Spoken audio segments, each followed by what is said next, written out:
తండ్రి అయిన దేవునికి క్రీస్తు నామంలో ఈ కార్యక్రమాన్ని చూస్తున్న ప్రతి ఒక్కరికి వందనకు శుభం. ఈరోజు ఒక ప్రాముఖ్యమైన సంగతి, పరలోకములకు మార్గం ఏది? లోకంలో దేవుడు ఉన్నాడని మనం ఎంత భక్తి చేస్తున్నాము. ఆ భక్తి జీవితంలో ప్రధానమైన దేనికి ఈ ఆరాటము పోరాటం అంటే, ఈ లోకం తర్వాత బరువు లోకము కనుక ఆ లోకము దేవుడుండే లోకము, ఆ పరలోకము. ఆ పరలోకము చేరాలంటే దాని యొక్క మార్గము లేదా దారి లేదా తోవ చాలా పదాలుగా మనం ఉపయోగిస్తున్నాం. అంటే భూమి మీద నా మానవుడు దేవుడు లోకమైన పరలోకము, మనకు కాని లోకము, మన పైన లోకము, ఆ పరలోకము చేరాలంటే ఏ విధంగా వెళ్తాడు అనడానికి, ఈ లోకంలో ఒక దేశానికి పలు మార్గాలు ఉండొచ్చు, ఒక ప్రాంతానికి అనేక మార్గాలు వెళ్ళొచ్చు, కానీ పరలోకానికి ఒక్క దారి. ఆ దారి ఏంటి అన్నది మనం ఆలోచిస్తే అద్భుతం. లోకంలో ప్రతి విషయంలో ఆలోచన చేస్తున్నా మనము, ప్రతి విషయాన్ని చూసి మాట్లాడుతున్నా మనము. పరలోకానికి దారి విషయంలో వారికి విశ్వాసాలు, ఎవరి విశ్వాసాలు వారు కొనసాగుతూ మొక్క చిన్న విస్తరలాగా ముక్కలుగా విశ్వాసాలు విభాగించబడ్డాయి. అయితే ఈ భూమి మీద దేవుడు ఒక్కడే, పరలోకం ఒక్కటే, విశ్వాసం ఒకటే అని చెప్పుకుంటున్న మనం ఆ పరలోకం, ఆ దేవుడు నా లోకం నిత్యజీవం, ఆ పరలోకం చేరాలంటే దారి ఏంటి మనం ఆలోచిస్తే అద్భుతమైన సంగతి బైబిల్లో రాయబడింది. కాబట్టి బైబిల్లో ఉన్న జ్ఞానాన్ని మనం ఆలోచిస్తే బాగుంటారు. అందులో ఏంటంటే బైబిల్ అన్నప్పటికీ అది మామూలు పుస్తకమే, ఇది తెల్లకాయతను నల్లక్షలాగా మనం ఆలోచిస్తున్నామే తప్ప ఇది నిత్య జీవాన్ని తీసుకెళ్ళిపోయేది. ఇందులో అద్భుతమైన జ్ఞానం ఉంది.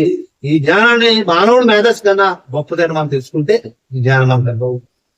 యేసుక్రీస్తు శరీరానికి వచ్చి ఆ పరలోకమైన మార్గాన్ని, ఆ దారి గురించి మాట్లాడుతూ యోహాను సువార్తలో యేసుక్రీస్తు దేవుని కుమారుడు యేసుక్రీస్తు భూమి మీదకి వచ్చిన తర్వాత శరీరం ఉన్న దినాల్లో ఆయన చెప్తున్న సందర్భాన్ని మనం ఆలోచిస్తే యోహాను సువార్త 14:6 యేసు నేనే మార్గము సత్యమును జీవమును, నా ద్వారా తప్ప ఎవరు తండ్రి ఎదుగు రాదు.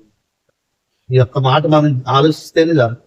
యేసుక్రీస్తు అన్నాడు, నేనే మార్గము సత్యమును జీవమును, నా ద్వారా తప్ప ఎవడు.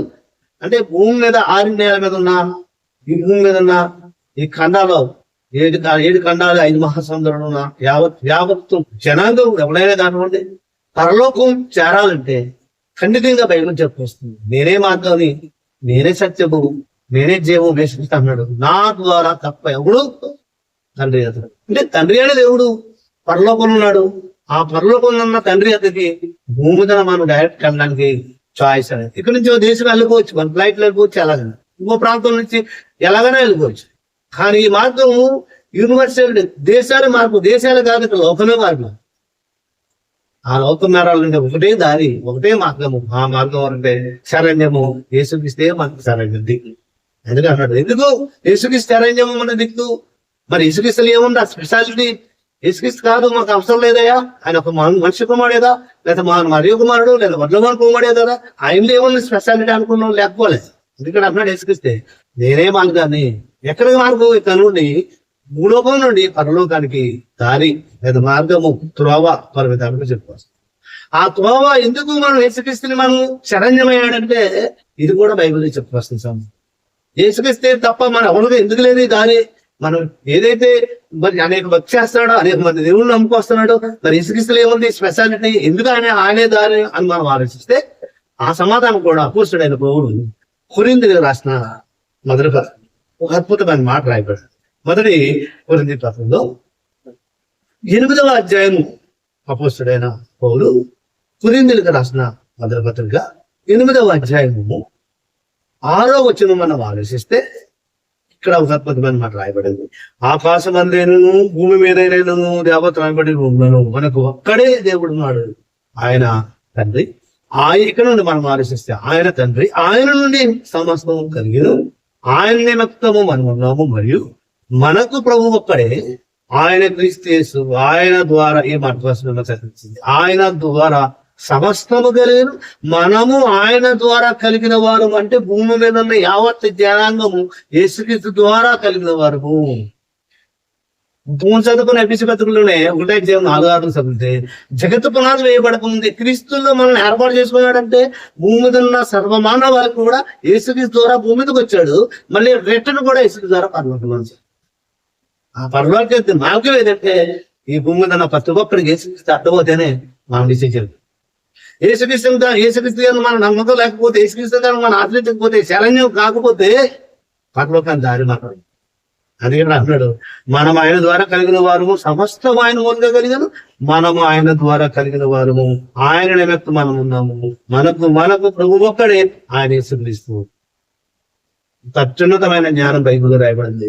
ఇది మామూలు మాటగా లెక్కేస్తే ఈరోజు ఎంతో మంది దేవుడు వాక్యం ప్రకటనగా ఉంటుందండి. లక్షల మంది, కోట్ల మంది వాక్యం ఉంటున్నాడు. కానీ ఏది రైటు, ఏది అసత్యము వెళ్తున్నాము సంఘానికి. కానీ ఈ దారి విషయంలో పలు అభిప్రాయాలు ఉన్నా మనం అనుకుంటున్నాం, నేను వెళ్తున్నాను సంఘానికి, వెళ్తున్నాం, దేవుణ్ణి నమ్ముకున్నాను, చాలు బస్ సరిపోతుందిలే, ఆదివారం భక్తి చేస్తున్నాను కదా, తన రోజులు ఒకరు ఉంటే చాలని ఈ లోకసభ వేసద ఒక మామూలు ఆచార భక్తి చేసుకుని వెళ్ళిపోతున్నాడే తప్ప భూమి మీద నా ప్రతి ఒక్కరు, ఒక క్రైస్తవుడే కాదు, యాజ్ఞానంలో నా ప్రతి ఒక్కడికి పరలోకానికి దారి ఏదంటే యేసుక్రీస్తు. ఎందుకు యేసుక్రీస్తు ఏముంది స్పెషాలిటీ అంటే అసలు భూమి మీద మానవుడు వచ్చింది యేసుక్రీస్తు ద్వారా. భూమి మీదకి జగత్ పునాది వేయబడుతుంది, మనం క్రీస్తులు ఏర్పాటు చేసుకున్నాడు. ఆ యేసుక్రీస్తు కనుక మనం ఏర్పాటు చేసుకుపోయి ఉంటే మన పరలోకానికి దారి.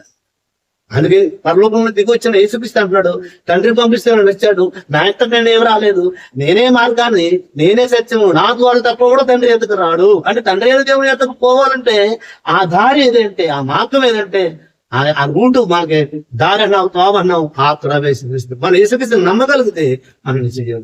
దేవుడు ఈ మాటలను దీవించిన కాదు.